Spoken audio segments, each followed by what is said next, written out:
So welcome to today's webinar, Who Do You Choose to Be? Restoring Leadership as a Noble Profession. My name is Heather Keem and I'm the City Manager for Vibrant Communities, Cities Deepening Community. And I am here to introduce our discussion today with Margaret Mag Wheatley. Margaret Wheatley has worked globally in many different roles since 1996 as a speaker, teacher, community worker, consultant, advisor, and formal leader. From these deep and varied experiences, she has developed the unshakable conviction that leaders must learn how to evoke people's inherent generosity, creativity, and need for community. She is a best-selling author of 9 books, from the classic Leadership and the New Science in 1992 to her newest book in June 2017, Who Do We Choose to Be? Facing Reality, Claiming Leadership, and Restoring Sanity. Meg is co-founder and president of the Berkana Institute, a nonprofit that supports emerging leaders and emerging ideas about how to organize in life-affirming ways. Berkana has worked in many countries, especially in the global south. Its newest work is to provide training and community for leaders from over 20 countries to take on the work of warriors for the human spirit. Meg received her doctorate from Harvard University in 1997 in administration, planning, and social policy. She was introduced to the Leadership Hall of Fame of the International Leadership Association in 2014, and the American Society for Training and Development dubbed her a living legend when they honored her with the highest award for contributions to workplace development. Welcome, Meg, and thank you for joining us in today's webinar. I'm very glad to be with you. So Heather, am I on camera now? I'd like to be. Yes, Okay. Yes, you are. It's important that we spend some time together, and I want to encourage you to listen rather than tweet or take notes, because what I'm saying may be a little bit provocative. I hope it's provocative. It may even be stunning to you. And if you're busy tweeting or taking notes, you're going to miss all the other things that I'm saying. So we'll have time at the end for questions. You'll have time to listen to this again as it's being recorded.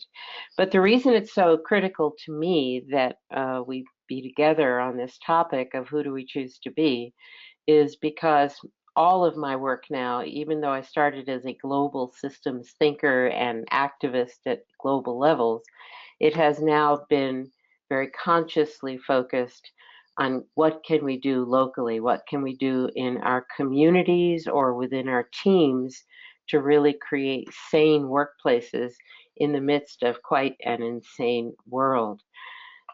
So this is the cover of my book, and I'm going to very quickly go through why those 3 subtitles are so important to me. This is a path and a practice that's described in the subtitles. Who do we choose to be? Facing reality. We have to look reality in the eye, and I'm going to cover that in a moment. We have to claim what kind of leader we want to be for this time. And the right answer for me is we claim a kind of leadership that is sane, and I will define all of that. This is my favorite cartoon about this time. Why are we in this mess? Why are we in this mess? Well, I think it's quite clear that we've just stopped thinking and we've stopped caring about people.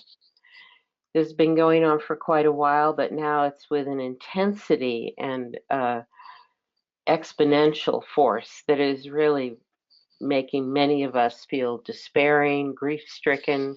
We're noticing what's being lost in capacity. Gandhi defined our time.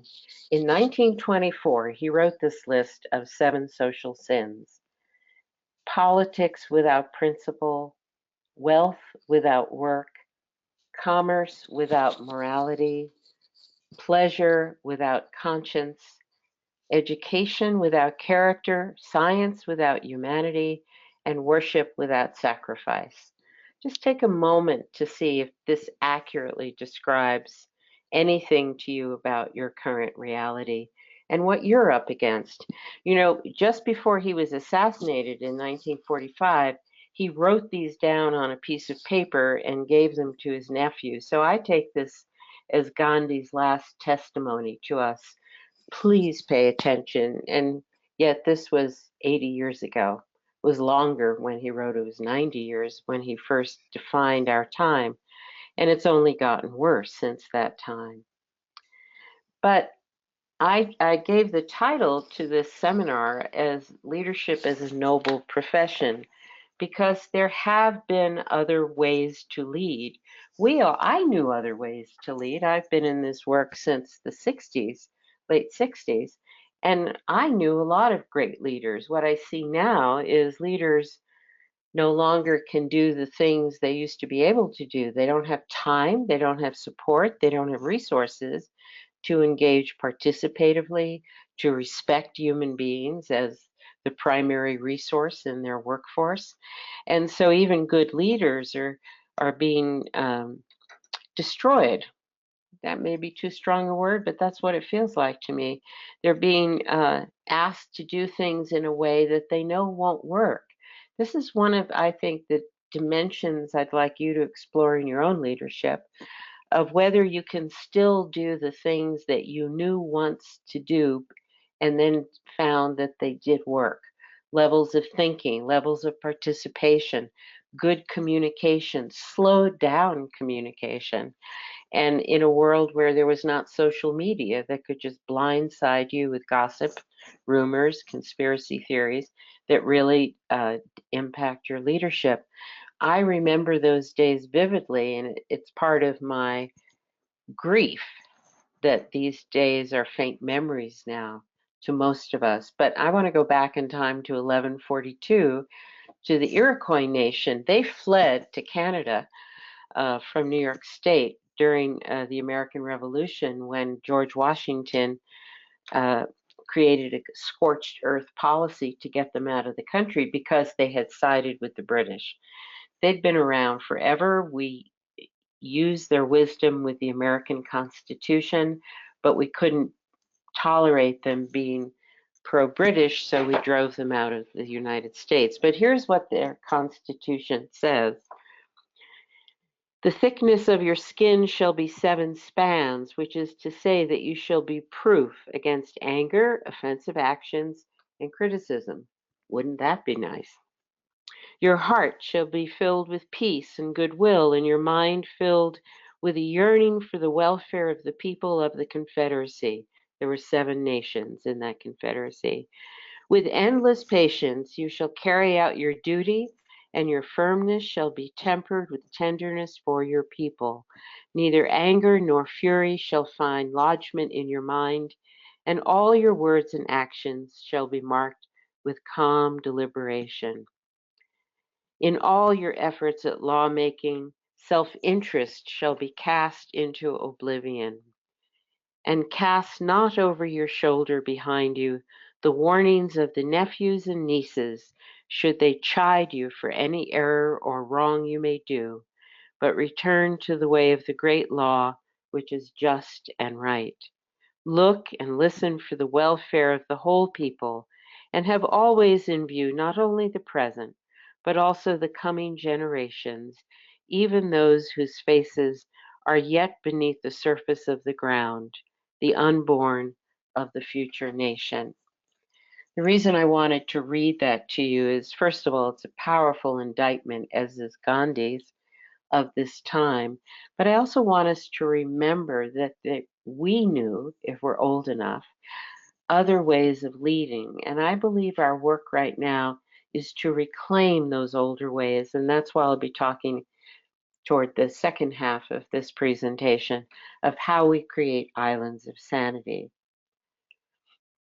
This is my definition of sane leadership with one of my grandchildren. Anytime you see a photo with a small person in it, that's one of my grandchildren. But sane leadership is having unshakable confidence in who people can be, generous, creative, and kind. But the operative phrase for us as leaders of community or organizations is that people can be.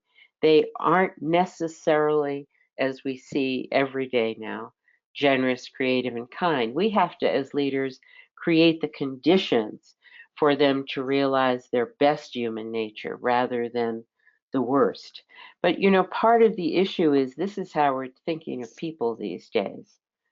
Just as faceless, soulless, spiritless machine parts. This has been going on for a long time, but it's achieved a new level of, I would say, violence to the human spirit. People are ignored, oppressed, denied their place, and it's all done with a kind of casualness that I think is really, really something to notice because we have to stand up against this destruction of the human spirit. I'm so focused on this that this is a new award I created. And where I got this little sign was from an egg carton box. So my basic feeling here is if we can uh, treat chickens humanely, why can't we treat people humanely? And again, going for other cultures with their own wisdom, the Maori of New Zealand say, what is Heata Te Mea Nui? What is the most important thing? It's people, it's people, it's people. I think you know that if you're engaged in community. And so the real question is, how do you how are the dynamics of this time? Increased fear, speed, aggression, disinterest in people? How are these dynamics showing up in your own leadership? And what can you do about it?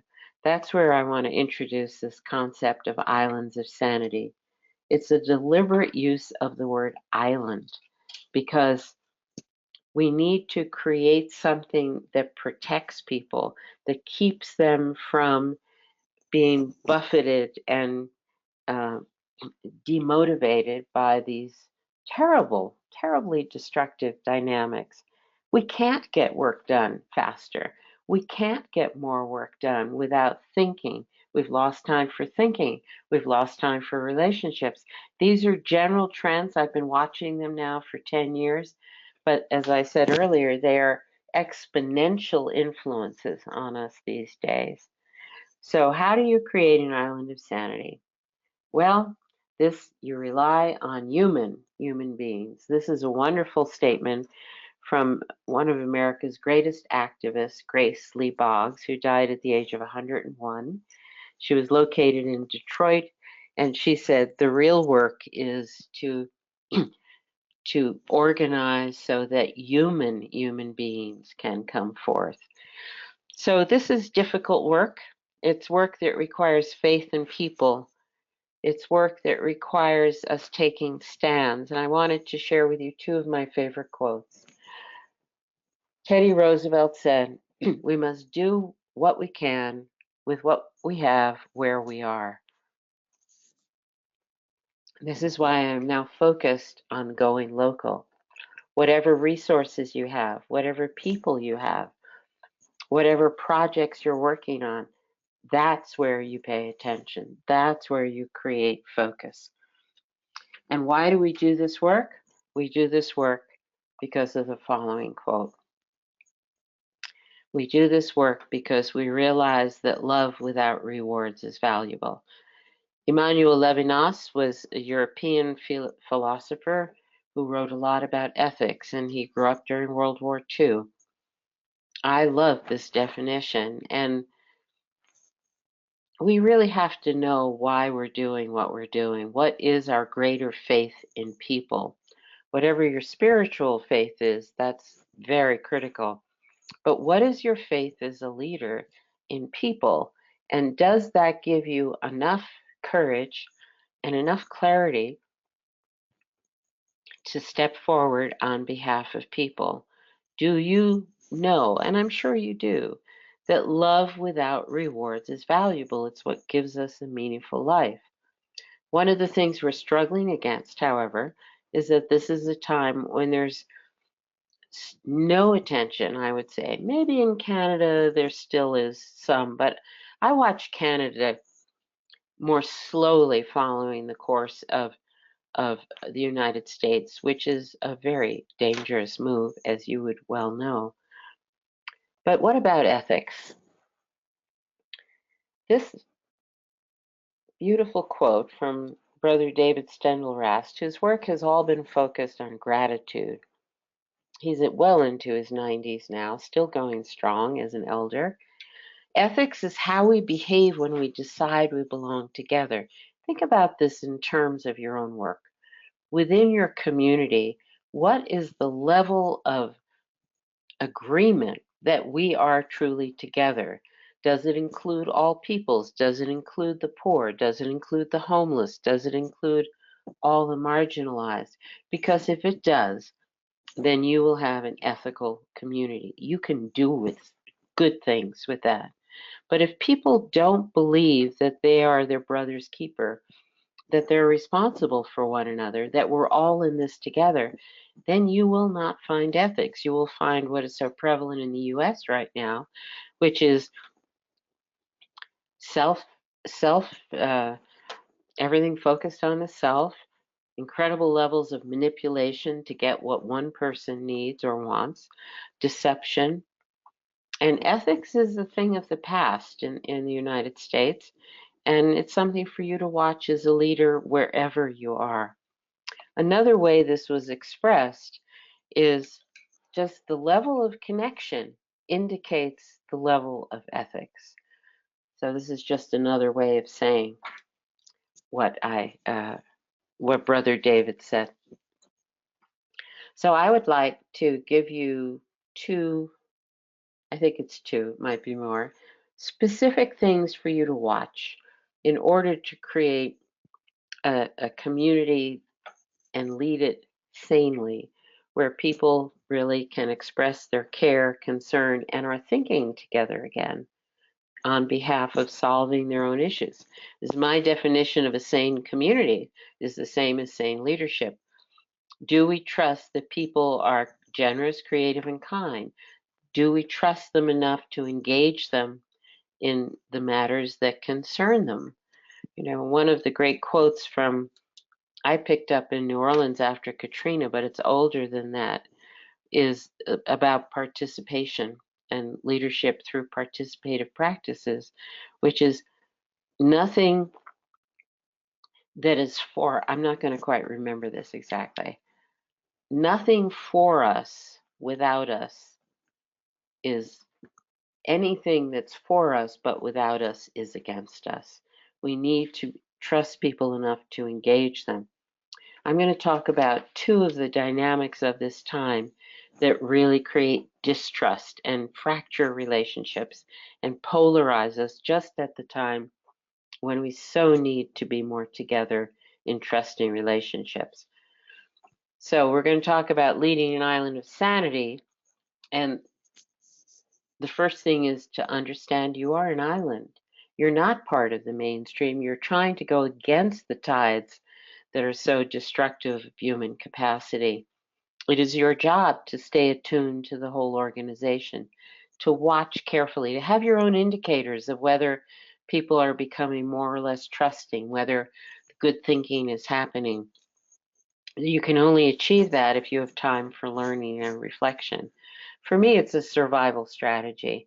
Every other living system is a learning system. In fact, biologists will tell you that learning is a synonym for living, except when you get to humans. We just decide we're going to do what we damn well please. We make up all the rules, and that's the greatest explanation, I think, for why we're here at a time of great threat to human spirit and also to the environment.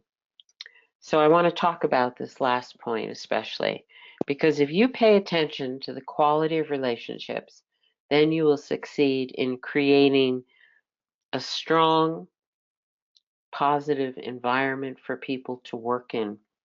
And that is what I'm also calling as an island of sanity. So the first thing to notice, if you're paying attention to relationships, this is your work to ask this question. For anything that's done, any activity whatsoever, whether it's a new process, an action that's been taken, some activity or a decision that's just been made, who is going to watch and see how that is affecting relationships? If you think back to any decision you have made as a leader or that has been made to you, for you, done to you. What was the impact of on relationship? Why don't we take a moment here and think about a most recent decision in your own community, own organization, name what that decision was, and then see if you can retrieve. It should be pretty easy. How did that impact relationships? Did that lead to more trust or less trust? Did it lead to people feeling more motivated or demotivated? Did it increase people's commitment to the organization or did people withdraw from it? These are such common behaviors, and I don't know if we actually connect the dots sufficiently to notice that when anything happens in an organization, it will have an impact on relationships. Who's tracking that? And is that learning then going into doing it better the next time? Uh, that's the purpose for learning and reflection. We do something and then we notice what happened when we did that. What was the impact? And what I'm mostly redirecting you to is what people don't notice as an impact, which is what has it done to levels of trust, confidence, motivation. That's all under the umbrella of thinking about people's relationships with one another. So that's something for you to consider. This is a very important role for any person in a leadership position to take on. But if you are the leader, it's also very important. Before you go ahead with anything, please pay attention. What is this doing to relationships? How might this affect things? I once listened to a woman, Episcopal minister, who said that before she took a decision, any decision, she asked herself, will this strengthen or weaken the web of relationships? That's a very wise question. So you can use this before you do anything. That would be really wise. But in this day and age, we tend to do things without thinking. So then you need to come in, have time to learn and reflect on what just happened and pay attention to relationships. Now, here's the greatest question I can ask any organizational leader. What do we do when something goes wrong?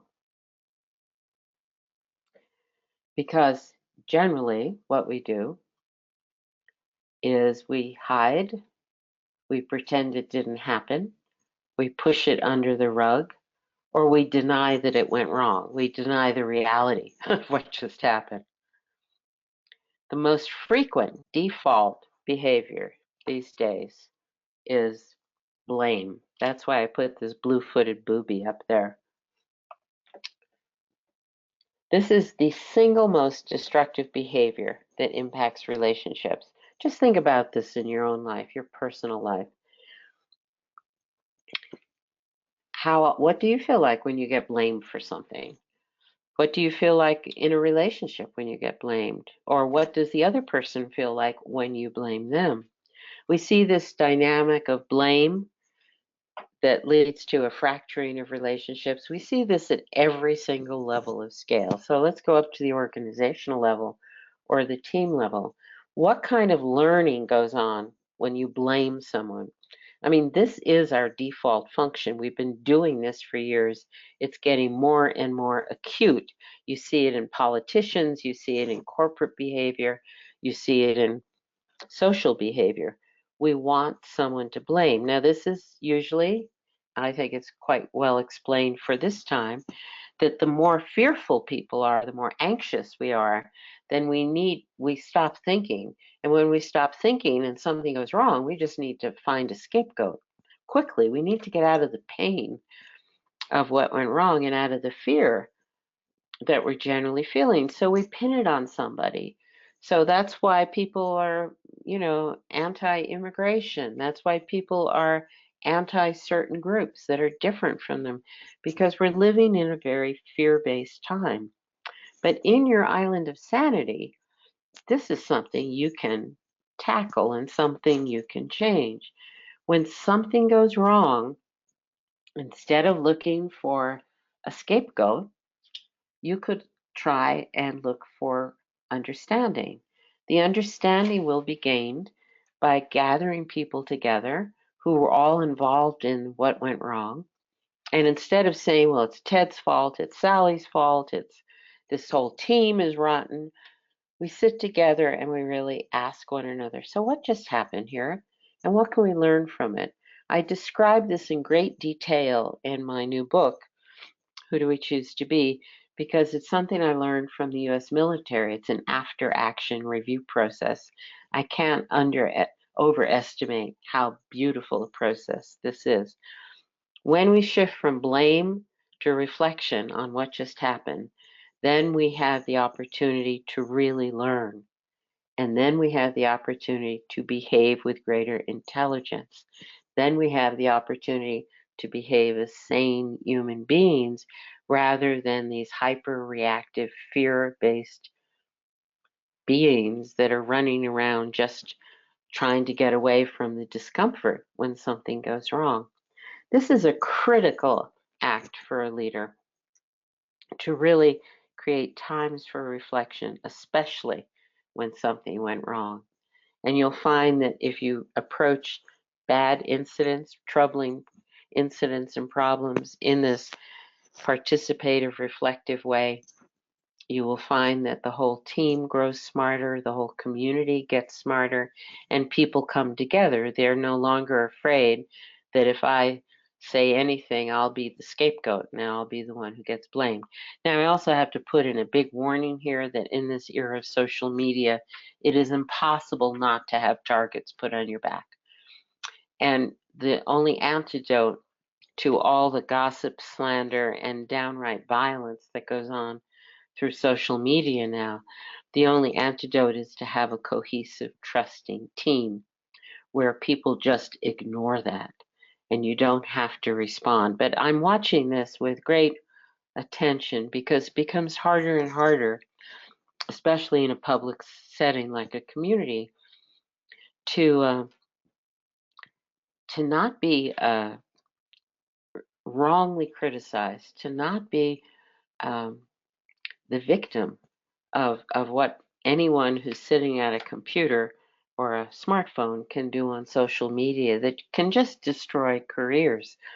This is something you just have to be aware of, but the antidote for it is clearly, let's see where we went with that.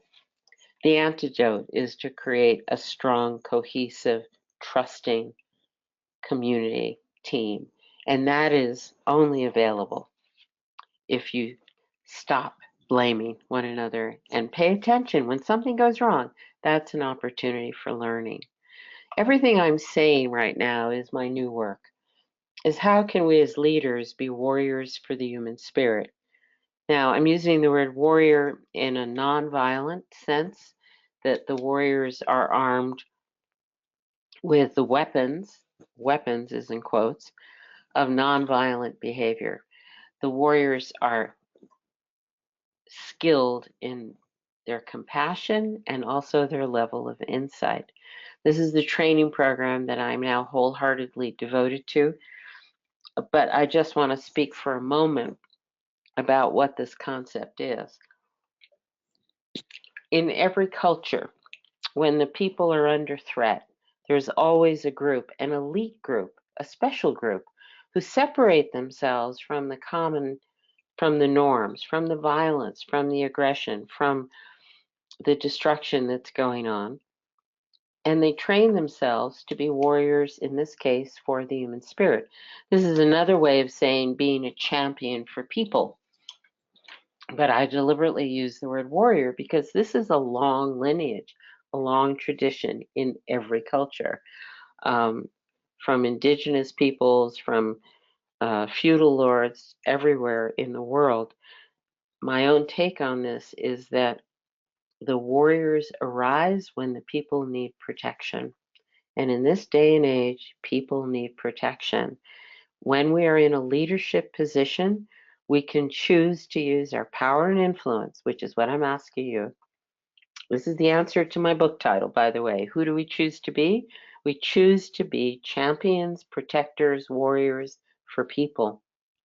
and we use our power and influence with the greatest compassion and the greatest intelligence, discernment, so that whatever our local sphere of influence is, whether it's a whole community, a small team, we can use this in our families.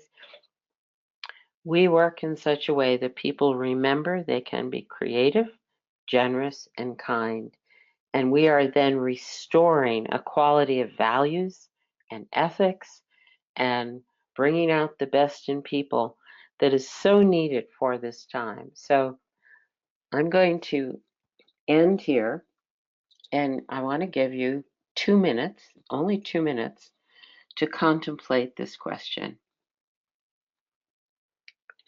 I'd like you to notice, what did you hear that got your attention the most? What stood out to you? It may be you didn't like what I said. It may be you loved what I said. Doesn't matter. But what got your attention? Because whatever gets our attention is an indication of what's important to us. So the second question, why did that particular idea or concept get your attention? That's critically important right now. So I'm going to time this, and in 2 minutes, just sit silently. Just push away your papers, anything you might be looking at or taking notes with.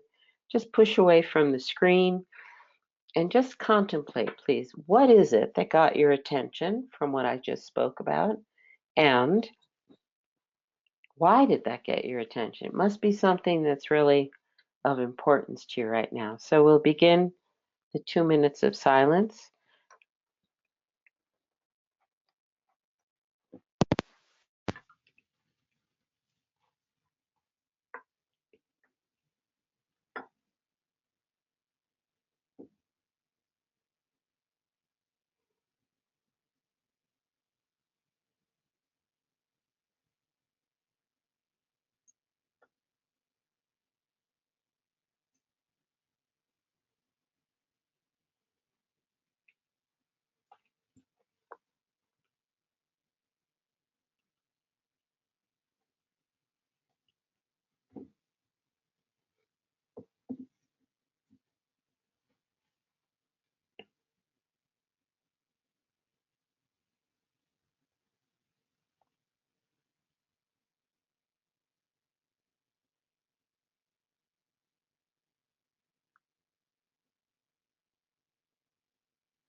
So I'm curious whether this was a new experience for you to just take time to think, or whether this is something you're familiar with, because the amount of thinking and reflection we do has direct consequence in how intelligently and sanely we behave.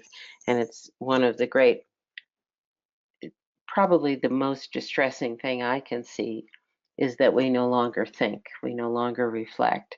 Therefore, all of our actions are in the definition of stupidity by Albert Einstein, doing the same thing twice or many times over and expecting a different result.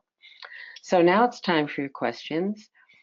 And we're going to look for themes and probably combine several questions. So please feel free to just type them in at this point. Thank you so much. While the questions are coming in, I do have a question, and it's around how do you guide, in the quotations, the selfish leader? So how do you guide them to become a better leader, one that respects relationships?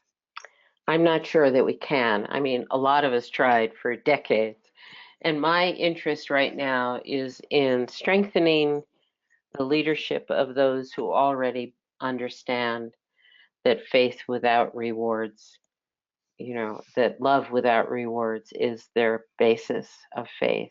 I think we have to strengthen one another if if we're already thinking about what's going on with people and we're already highly distressed about that. For many years I've been told, well, you're only preaching to the choir, and my answer is yes, exactly. That's who I want to be preaching to, because we need to know we exist as a choir. We're different. We stand apart from the general norms, from the general behaviors that are so destructive and distressing. And we will never be a majority. So I'm Mm-hmm. only interested in strengthening leaders who really want to be different, who want to be sane, who want to protect people. Mm-hmm. Yeah, and so, the whole thing by numbers. So if more of us are great leaders as we come together, we have more in the room, which help guide those who maybe aren't. Mm-hmm. And maybe we don't change them at all. I'm just Yeah. interested in us being strong. And I'm finding that, because I've been doing warrior training now for 3 years, that people who go through the training and can be confident in people and present and concerned about people's welfare, that other people are magnetized to them. I mean, we're attracted to sanity, and Mm-hmm. peacefulness and calmness and presence. So I just stopped worrying about the majority, and I'm totally focused on the minority. Okay. So we have another sort of theme around when you realize that the relationship is off balance when you're doing that check. What are some ways to bring that relationship back into balance? Well, now you're getting into a whole different topic, and there's a lot Okay. that's been written about conflict and conflict resolution. I think there's some excellent work out there. It's just, I don't want to get into it. It's a huge topic. Yeah, okay. Um, and another question is around how, as a warrior leader, do you best work with other leaders who don't have the same values? So that's pretty much the same question that I had asked before. Yeah, Um, but and it's good. It's a level of subtlety that I want to speak to, which is that when we are working with other leaders who have a totally different worldview than we do, and who are exhibiting behaviors that we can easily label as destructive or blame filled or just not healthy to the organization's interests and to people's interests, this is when we have to understand that courage is called for. We mhm, have to not act with aggression. That's a big thing, that's and very difficult not to respond to it, to aggression with aggression. This is why we have to really work with our minds and train ourselves and notice our triggers. But in general, I think we certainly don't want to blame other people for not getting it the way we think we've understood things to be. We want to be a thoughtful presence. We need to speak truthfully, but it's the manner in which we make our voices heard that I'm finding is very important to stress. We're so good at blaming other people if they don't have our worldview. Everyone's doing that. Warriors can do that as well.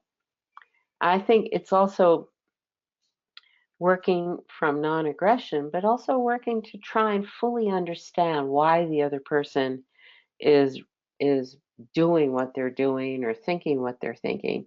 And to try, this goes back to my old work on creating conversations based on common ground. That is still possible in some cases, and in other cases it's not. I mean, I'm noticing the effects of polarization and fear are that many people no longer want to talk to each other. But certainly, if we're in a leadership group working with fellow leaders, we need to calm things down and we also need to slow things down. So, having a decent conversation with someone who really disagrees with you is very beneficial, very beneficial. And we may not change each other's minds. I don't think that happens very much anymore. But at least we will still be colleagues and we'll feel a sense of rapport that disappears the minute we get aggressive with one another. Mhm. There's quite a few questions around the terminology warrior, and they're curious as to your thinking behind the warrior. Yes, You went into that a little bit, a little um, bit. and then the kind of around the warrior training. So where could people find out more about that? Okay. Well, I spent a long time not wanting to use the word warrior because the first baggage, strong baggage, is about, well, these are warlike people. Um, but I also was trained in Tibetan culture about warriors, and warriors are those who are defined as those who are brave, and they're brave enough to never use aggression and fear. And to never use aggression and fear, you have to train yourself. You have to be very self aware.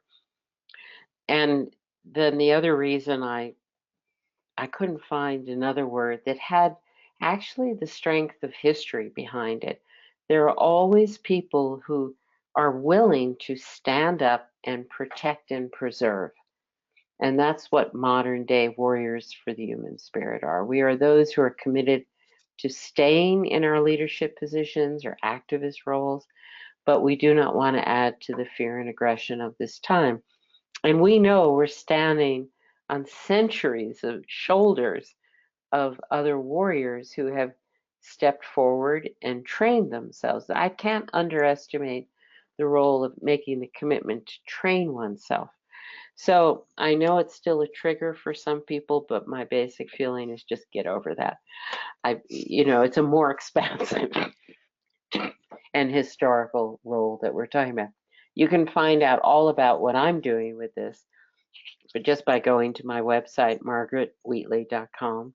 It's on the home screen, and there's lots of quotes from warriors. There's description of the program as it has been running, is now running, and there will be new cohorts starting next spring for this. It's very successful, so I'm really proud of what we're accomplishing here and what people are able, how they're able to be as leaders um, when they actually get disciplined about working with their aggression, working with their triggers, developing a quality of presence, and really working with their open heartedness.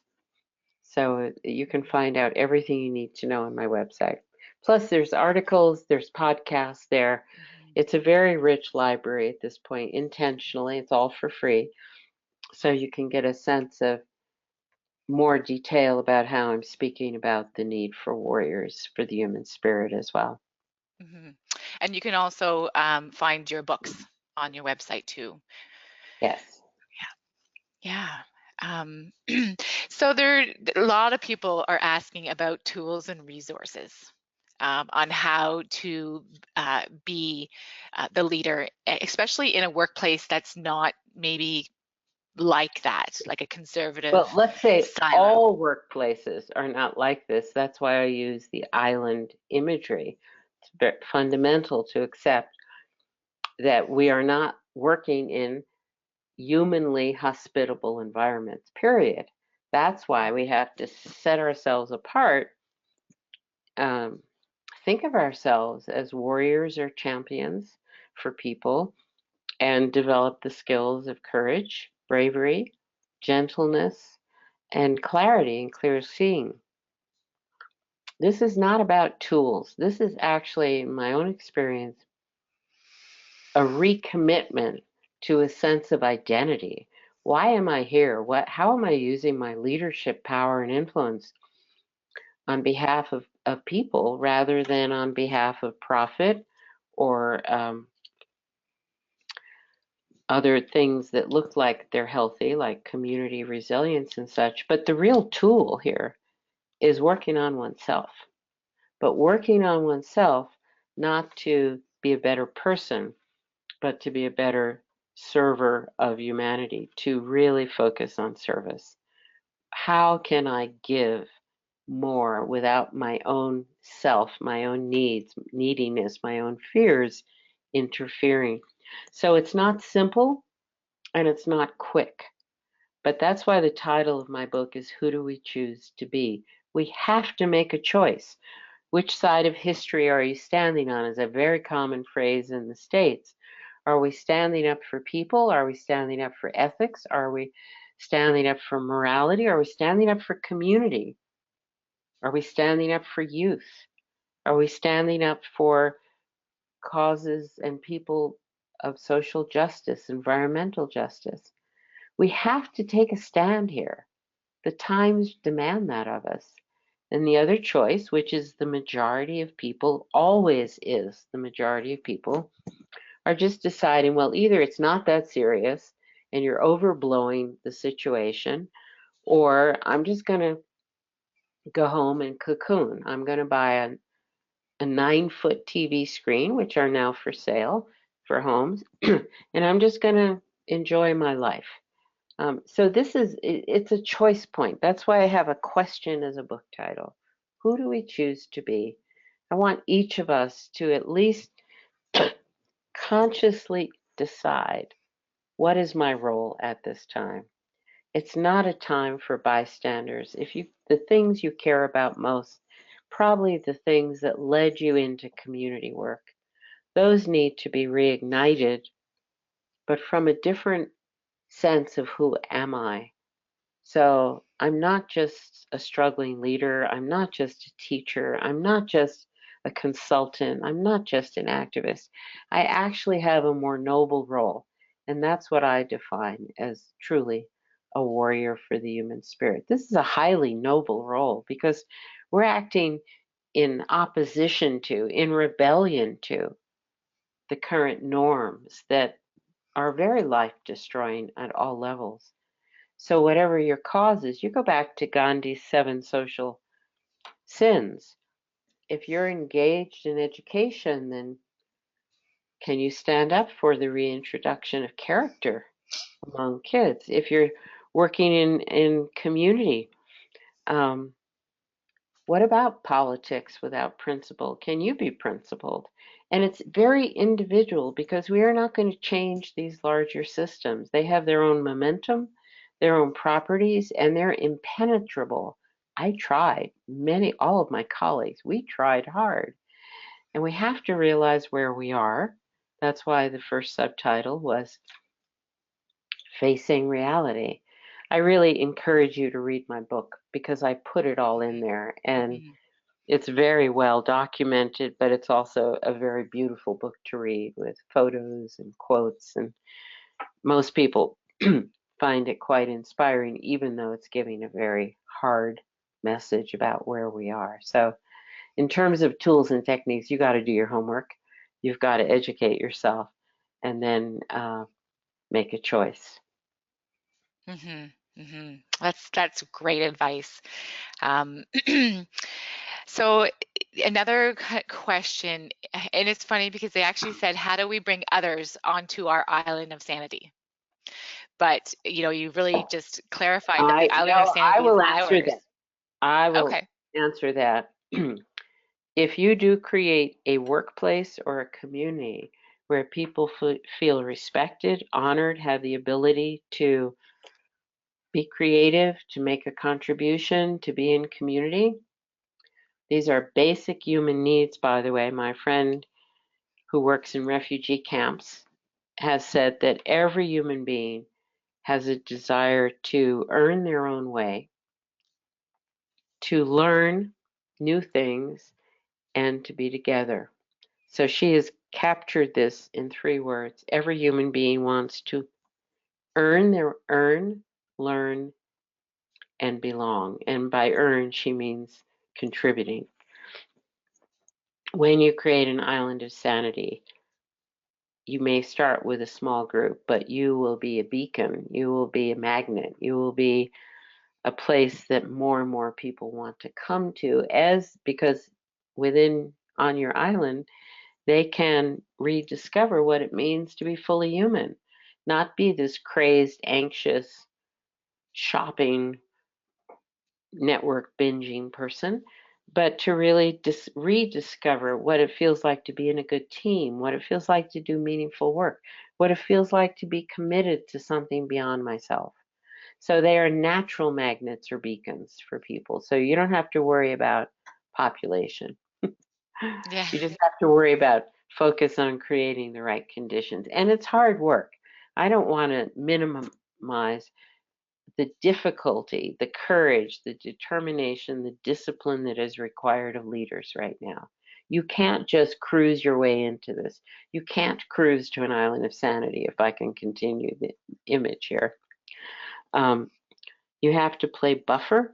You have to keep away the forces that are so destructive. You have to work to manage the demands of policies and laws that come down on you. Um, but your overarching faith is that you do this work because it's the right work. And you don't, after a while, you don't have a choice. You feel beautifully choiceless. I hear this from activists all the time.